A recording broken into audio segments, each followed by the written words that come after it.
Good evening. So we're back again, session number 2.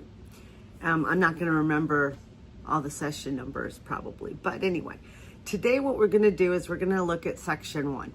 And we're going to look at section 1 in general over the first 5 categories.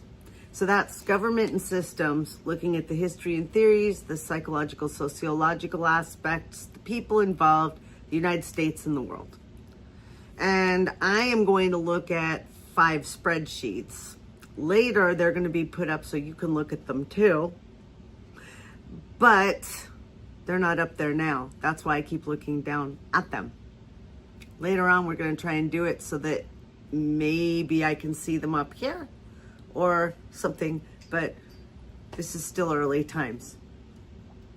So, the first section is governments and systems. And then the first category is history and theories. And there is a general document. Hopefully, you get to see the general document. And more hopefully, I'm sort of pointing at it. We'll see. So, there's a monarchies, hybrid governments, anarchy, representative democracy, republic, Marxism, socialism, communism, social democracies, and democratic socialists, essentially. And we're going to talk about what legal authority they have or take upon themselves or how they get that authority. We're going to talk about their economic practices, social values, cultural is all I put. So I guess there'll be some things that shape cultures is what it looks like as I look down the categories. And then features that set it apart. So the purpose of this particular section, educate us in what all these things are so that when people throw these words around as insults or say that they are certain things, that we start to have a sense of what the words actually are supposed to mean. For example, capitalism is an economic system, not a governing system. And we'll talk about the differences. So that's going to be more than likely tomorrow or the following day, but the very next session should be this discussion. And at that point, I'm going to start introducing you to my partner, Rhonda, and she and I will be in conversation with some of the sessions as we get into more depth. Probably haven't told you my name. I'm Heidi. So far, most of you who are watching already know that. Now everybody else knows that. Next, we have the psychological, sociological aspects of governments and systems. And what we did in this case was we wrote down American icons. American icons in the psyche. We just had narrowed it down. We narrowed it down and we brainstormed. And here's what we brainstormed. Lady Liberty, Uncle Sam, Lady Justice, Bald Eagle, G.I. Joe, Liberty Bell, U.S. SEAL, Pledge of Allegiance, Paul Bunyan, Sacagawea, Rosie the Riveter, the 49ers, the Gold Rush ones, not the football. Buffalo Soldiers, Navajo Code Talkers, World War Generals, Civil War Generals, cowboys, farmers, steel, coal, oil, and gas workers, auto workers, farm workers, the Erie Canal, Mount Rushmore, Stone Mountain, D.C., Empire State Building, the KKK, the Red Scare, and I just thought of, we need to add in the Tuskegee Airmen as an interesting thing. I also decided to put in Rosa Parks as a symbol for the moment. Just thinking about what's been kind of left out. But anyway, I'll save the discussion. We're going to talk then about all these symbols and icons, what they're symbols of, why they're something that we're even using, their origin story, the people involved in each of these either origins or uses, what's going on with these things today, and other ideas that are related. So, for example, related to Lady Liberty, we'll talk about her being a symbol of freedom. We'll talk about the Statue of Liberty. We'll talk about the people in France who built the statue and why and how we got it and who made it a thing. And what's going on with the Statue of Liberty today, or with the concept of Lady Liberty today, and the related concept then is Ellis Island. So that's a whole bunch of education in one line. Okay. The third one.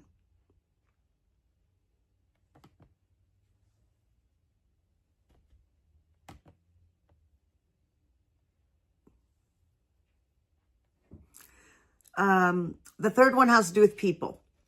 So we're looking at the people who are involved with democracies or specific systems. Probably mostly democracies. People at their date of birth and where they were born and what they're notable for.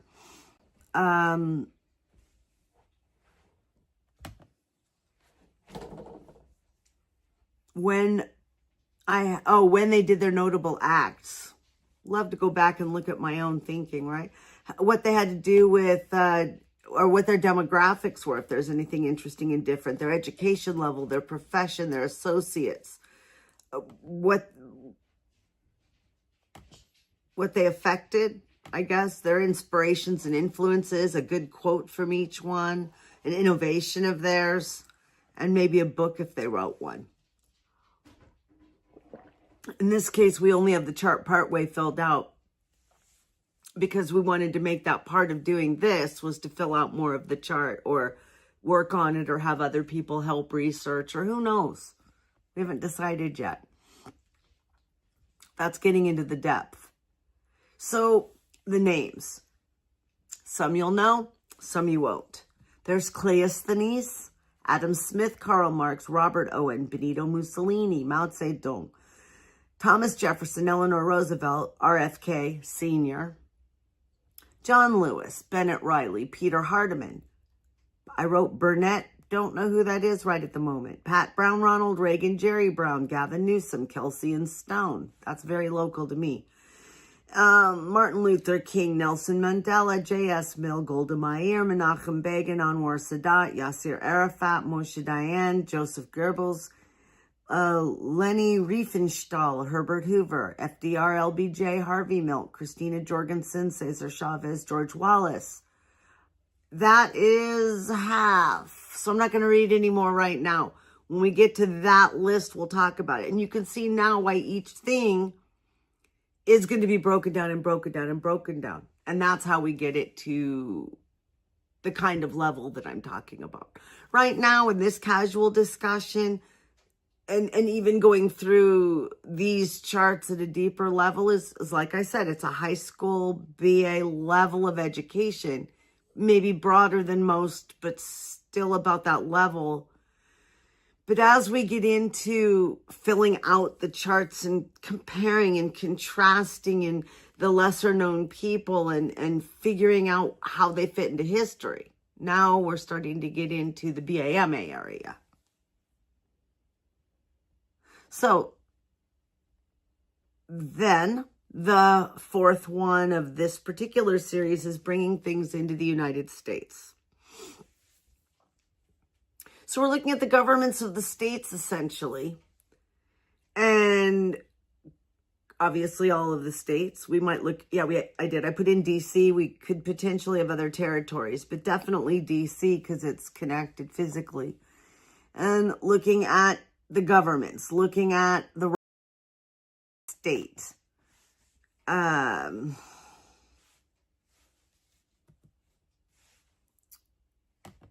Looking at how they create laws in each state, how many counties they have, the biggest city, a couple other cities, so that we could actually start thinking about what's going on in those cities. And in this case, kind of with the current things that are going on with our National Guard, et cetera, and ICE, looking at which are the biggest cities and where they are is also interesting.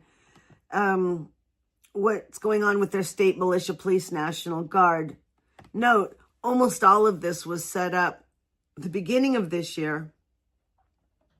So all of this new Trump administration wasn't really taken into account, but because he was reelected and because of my concerns, our concerns, these were developed.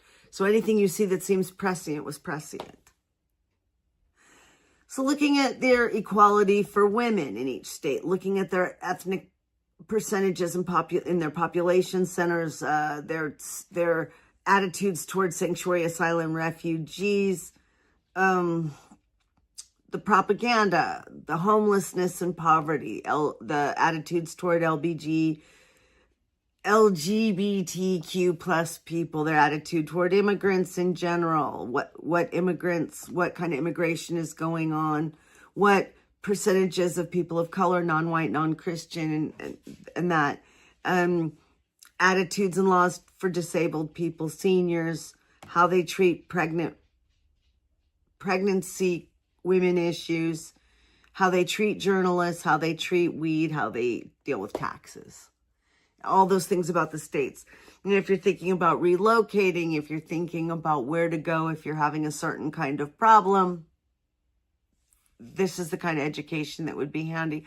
And a lot of it's resources. Well, I do have a chart and the chart's partially filled out. A lot of it's more knowing where to look for the information rather than necessarily having a chart about it. And then finally, for this chunk that we're doing, is looking at worldwide implications. And to do that, there's a list of countries. And this is even less filled out because I thought it was even more of an advanced kind of an approach to be looking at all the different countries in the world.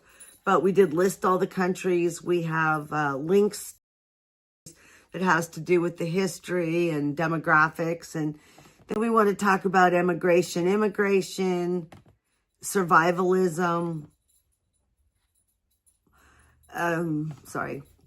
policing, the media, NGOs, and their crops.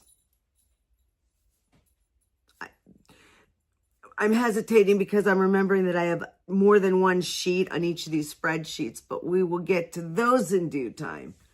Everything that has more depth, right? So I said it was two-dimensional. I don't know. Maybe it's not. Maybe it's three-dimensional after all.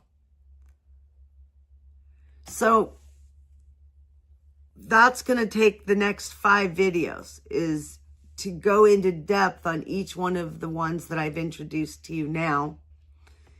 And I think this is probably a good place to end. And I'm hoping eventually I'll have a standard beginning and ending so that I don't sound awkward, right? Okay, well, have a good evening, and I'll see you in the next day or two with the first more in-depth section, the first one we went over today. Good evening. So we're back.